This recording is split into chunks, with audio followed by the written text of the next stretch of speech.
Hello and welcome to another Obscure Arcade Developers. In this show we are heading on over to Spain and a developer that were actually pretty good for the most part and even able to put up some games that could compete with the big boys. This is Gaelco.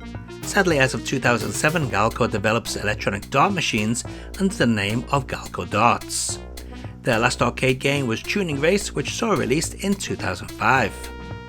Many of Gaelco's newer arcade games are not emulated via MAME, so the only way to play them is if you find a real arcade version or if you have a powerful enough gaming PC to run Technoparrot, an arcade emulator for modern 3D games. However, many games that they did develop are emulated via MAME. In this show we'll go through all the Gaelco developed games, not games developed by other developers that Gaelco released.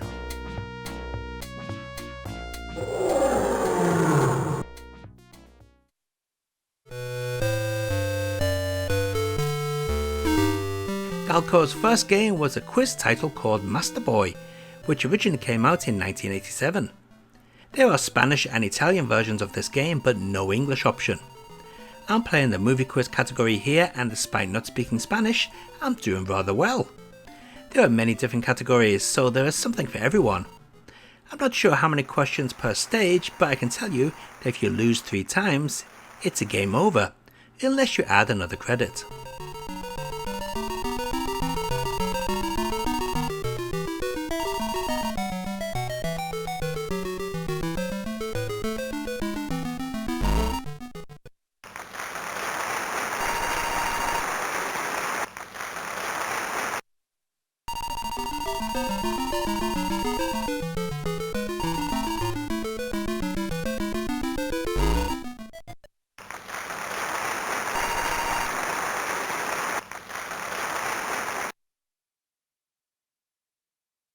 The next title from Gaelco was developed in 1990 but never got past the prototype stage. This is Zor World, a very odd Tetris type game in which you need to highlight pre-made blocks then send them to the bottom of the screen. It's a very odd game and I can see why I never got past the prototype stage. It's not very intuitive to say the least.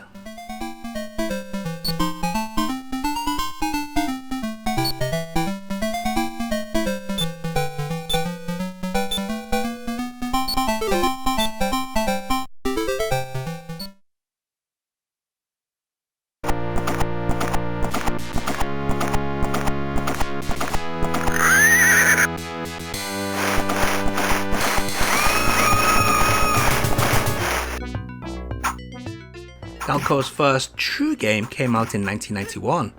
This is Big Carac, a quite unusual action platformer in which you have to travel ancient Egypt to rescue your girl. Each stage seems quite unique, adding in all manner of different gameplay tasks from sword slashing to fist fighting. You can also collect dropped icons to help power you up or find switches that reveal hidden paths. For a 1991 arcade game it looks okay. There are some nice big sprites here and there, while the stage graphics are fairly detailed. The audio is also reasonable with nice loud voice samples and suitable music. Gameplay is a bit stiff. Your character's jump is rather feeble and his attack reach could be longer, but considering this is Gaelco's first true game, we can give them some slack. At least it's original, unlike a lot of the Korean stuff we've been taking a look at in this series.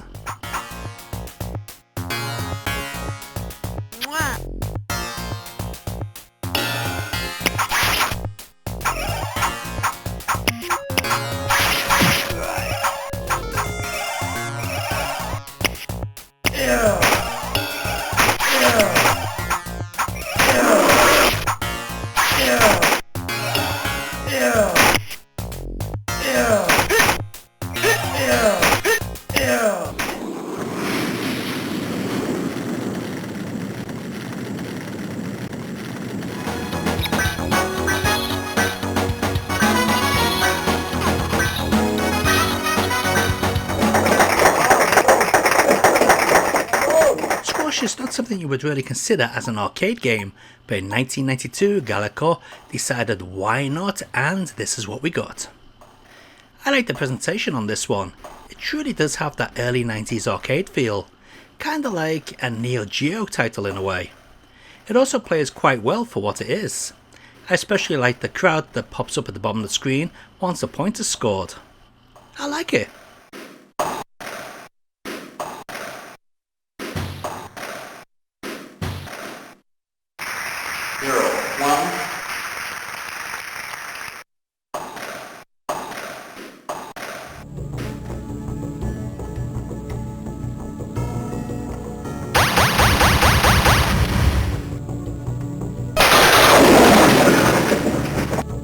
Next is Thunder Hoop from 1992.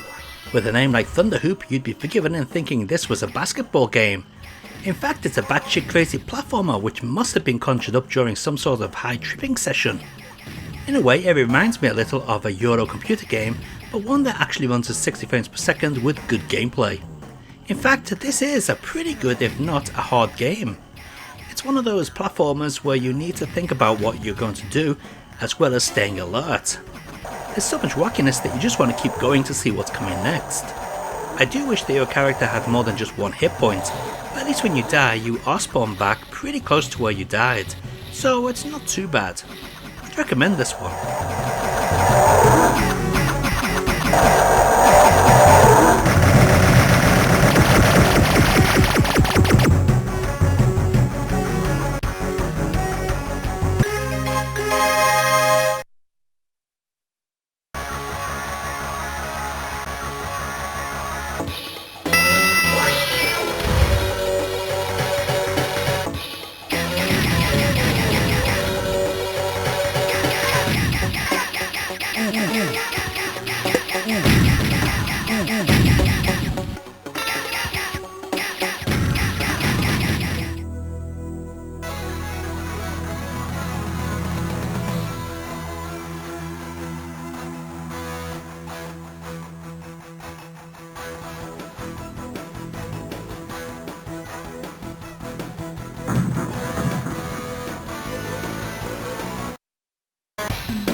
You know what? Gaelco are turning into quite a cool company.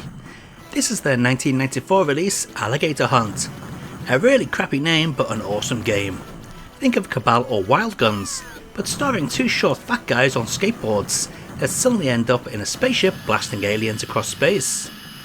The game shows that Gaelco had some very good artists and game designers working for them.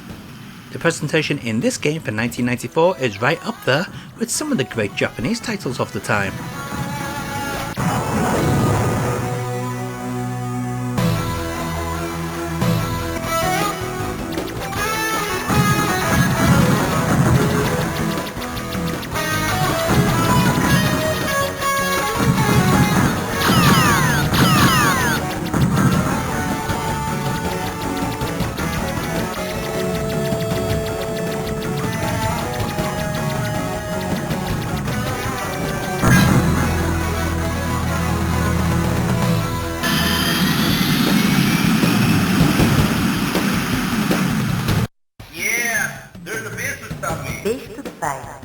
Orders for you.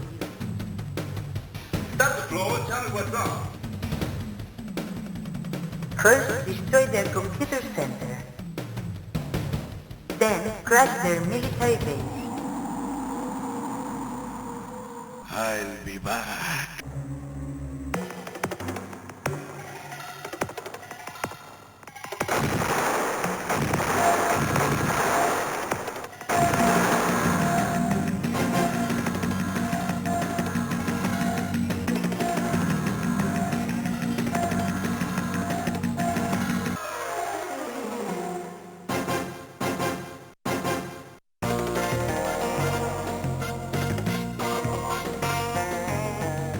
In 1994, Thunder Hoop Strikes Back was released. Unfortunately, I can't really show you much of this one as it seems to be still unemulated. Well, at least you get the idea.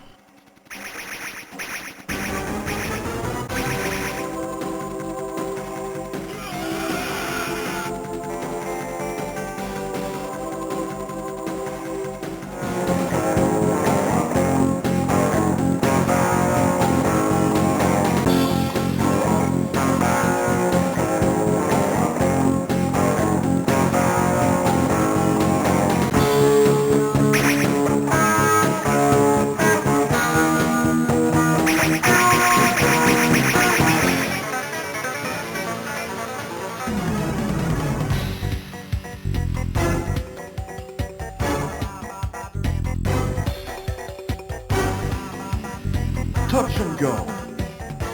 There have been many volleyball games made for the arcades, with most of them sucking big time. In 1995, Gaelco gave it a shot with Touch and Go. The highlight of this release is that it can be played via dual monitors with up to 4 players. But the question is, does this suck? Well, it's okay, I guess.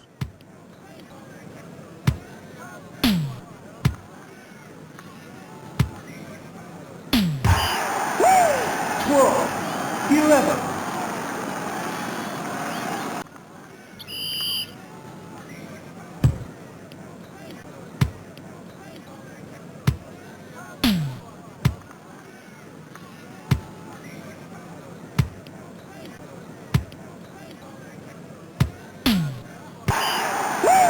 Twirl, twirl.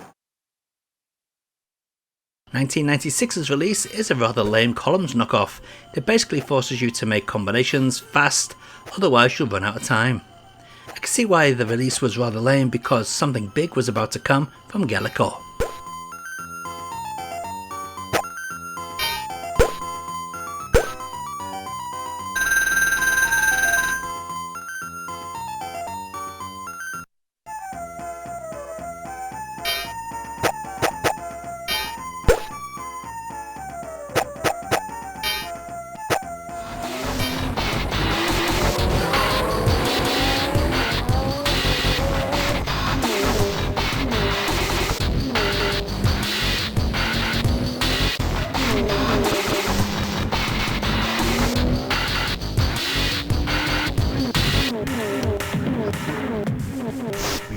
'96 saw the very first 3D Gaelco game that resembles Ridge Racer quite a lot in looks.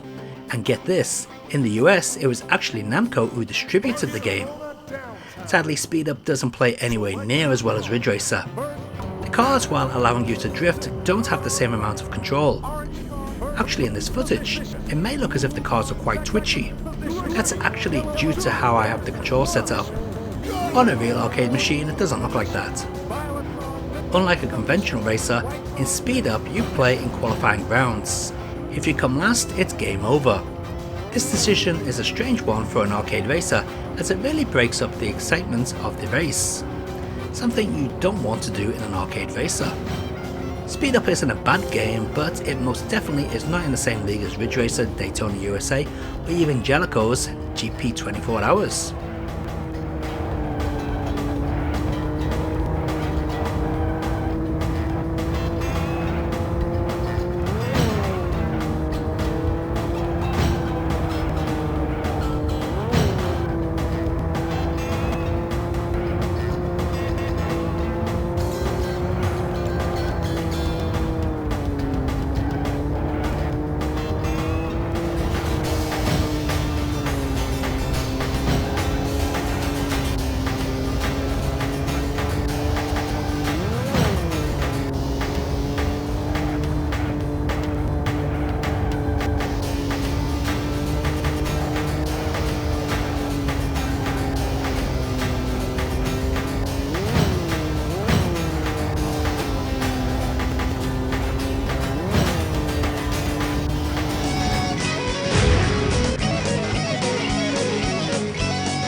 In 1998, Radical Bikers saw an arcade release, but did you know a year later it also saw a PlayStation release?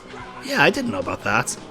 So this is definitely jumping onto the whole Crazy Taxi chewed game style, with radical characters, indie rock music and outrageous jumps.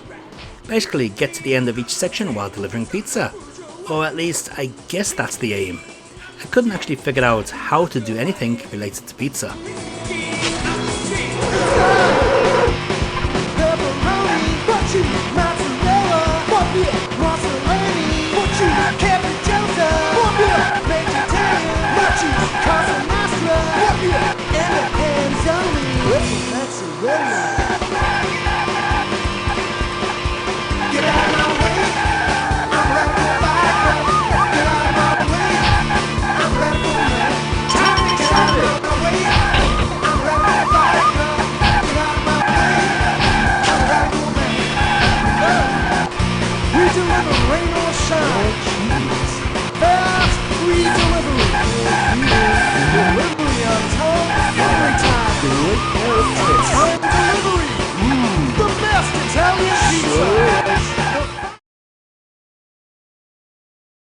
Next we have Rolling Extreme, or sometimes known as Street Luge.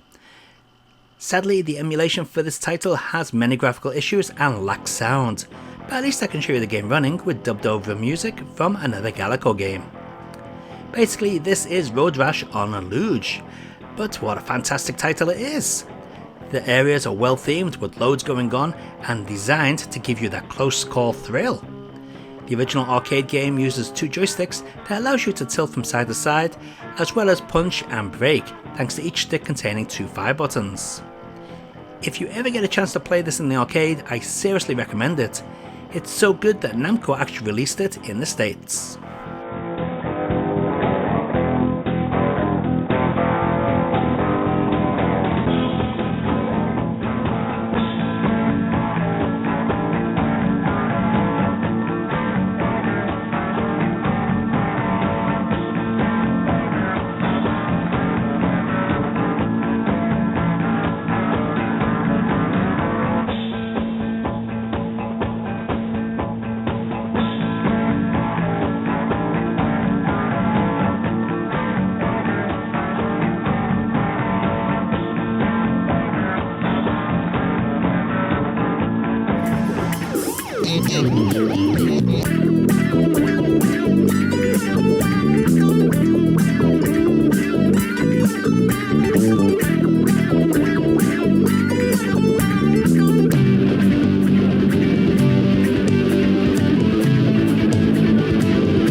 This is Tokyo Cup from 2003. The emulation on this one isn't perfect, but at least we can see it running and play it. Also, the sound doesn't seem to be working on my setup, so I've dubbed over actual audio from the game running on another PC. So what is Tokyo Cup? Well, think of it as Cheshire Cube, but now set in Japan and in 3D. The game can be quite fun, however the controls can leave a bit to be desired, as they aren't exactly the most responsive, making catching the bad guys a little bit of an annoyance. There are 4 characters to choose from, as well as a variety of districts to play in. Each district has a unique look and difficulty, making for a game you're going to keep coming back to.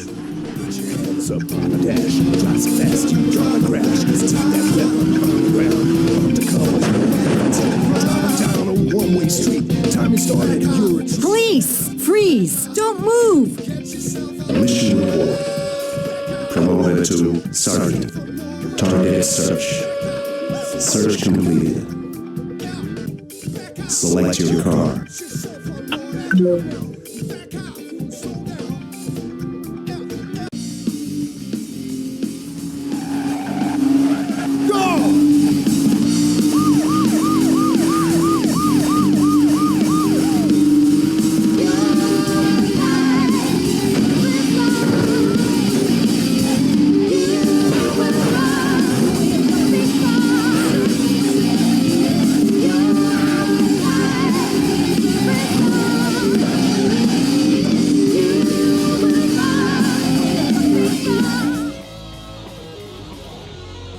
Gaelco Championship Tuning Race. Select game mode. New game. Oh my, Gaelco have certainly come a long way from the first 3D racer, Speed Up. This is Gaelco Championship Tuning Race, which is actually a lot of fun, but was sadly their last game and was released in 2005. It's kinda like Daytona USA mixed up with Destruction Derby. You can smash your opponents off the track and they'll do the same to you. Nothing's better than seeing parts fly off an opponent's car, or better still, an opponent flipping on the track. After winning a race, you can spec up your car with a new paint job, mirror accessories, decals and so on. These can be saved via a password system as well, so you can show off your custom work in any arcade around the world. If there was one criticism with this game, it would have to be that the cars feel too heavy for the way they look. Also, sadly, I had some issues with the sound emulation. It seems my PC was not liking the Open Sound Gaelco DLL file, just like with Tokyo Cup.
So there we have it, Gaelco, an obscure developer that tried so hard to be with the big boys, and in many ways they succeeded. They used original assets for the most part, developed their own hardware and actually made quite a few good games. Such a shame they are no longer around.